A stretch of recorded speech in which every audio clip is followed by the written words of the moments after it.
শক্তি ছিল, সামর্থ্য ছিল, থাকার পরেও তিনি তার নারী জাতিকে তিনি রক্ষা করতে গেলেন না। আর যখন রক্ষা না করতে গেলেন তখন কি হচ্ছে একটু দেখুন, তত্ত্বটা কোথায় দিয়েছেন। সরসজ্জায় পড়েছিল কে? ভীষ্মদেব।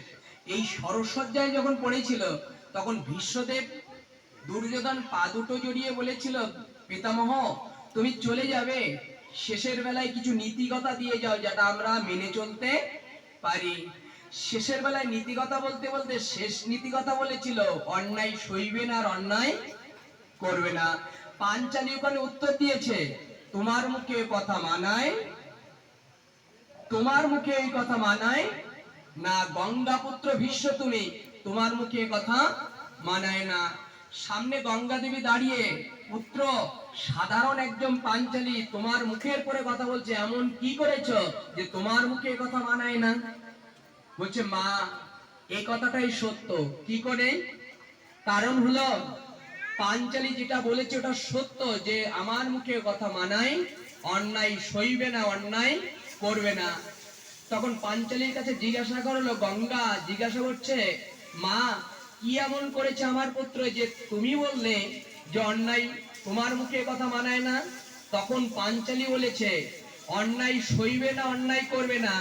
যেদিন ওই যে দুঃশাসন আর দুর্যোধন অন্ধ ধৃতরাষ্ট্র পক্ষে আমার বস্ত্র হরণ হয়েছিল, সেদিন ক্ষমতা ছিল, সেদিন শক্তি ছিল, সেদিন তো এই যে গঙ্গাপুত্র গঙ্গা যেদিন বস্ত্র হরণ হয়েছিল, আমার বিবেক জেগে উঠেনি। ওই গিরির অন্ন খেয়ে আমার ভিতরে রক্ত হয়েছে, আর রক্ত থেকে মলিন হয়ে গেছে আমার বিবেক, আমি বুঝতে পারি।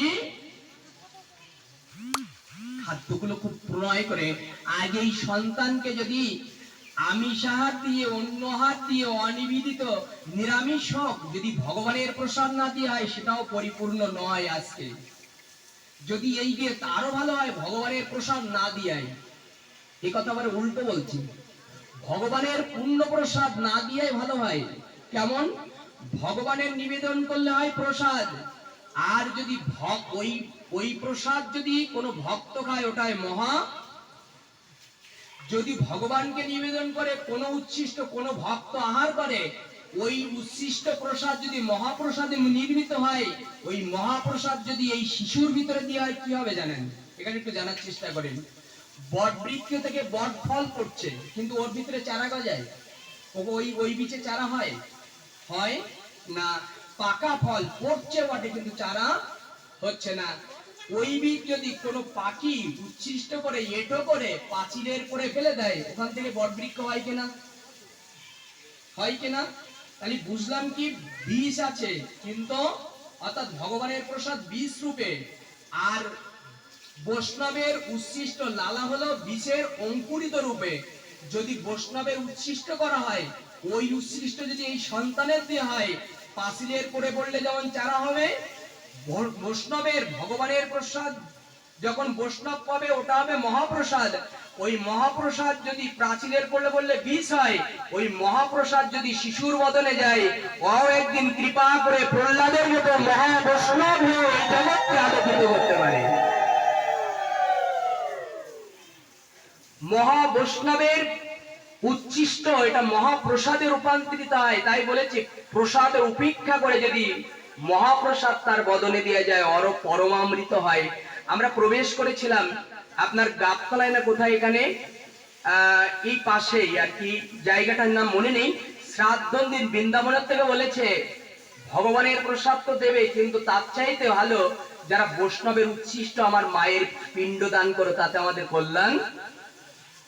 আমাদের এই উচ্ছিষ্ট নিয়ে তার মায়ের পিণ্ড দান করেছে। আমি সেদিন বুঝেছিলাম কতটা জ্ঞানী হলে এগুলো হয়।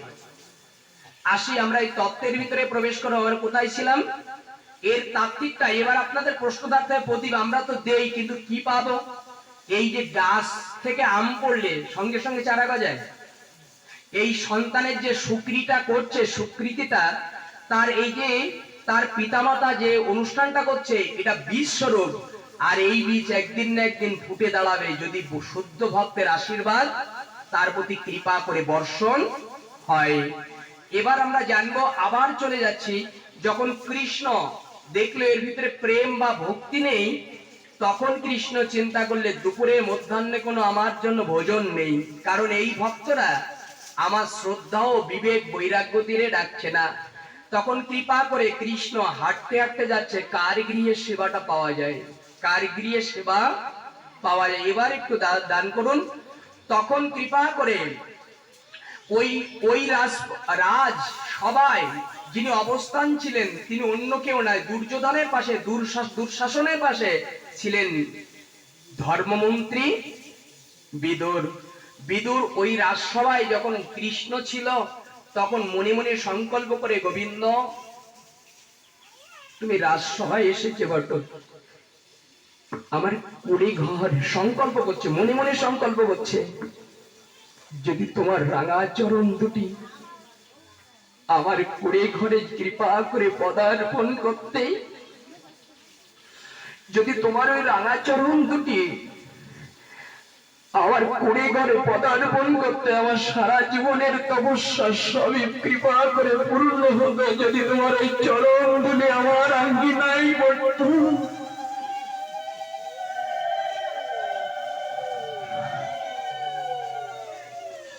কৃষ্ণচন্দ্র বলেছে, বিদুর,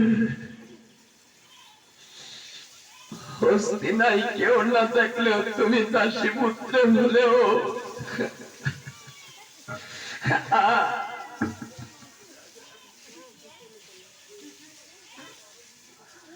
ওর প্রেমময় কথা, হস্তিনায় তুমি দাসী পুত্র হলেও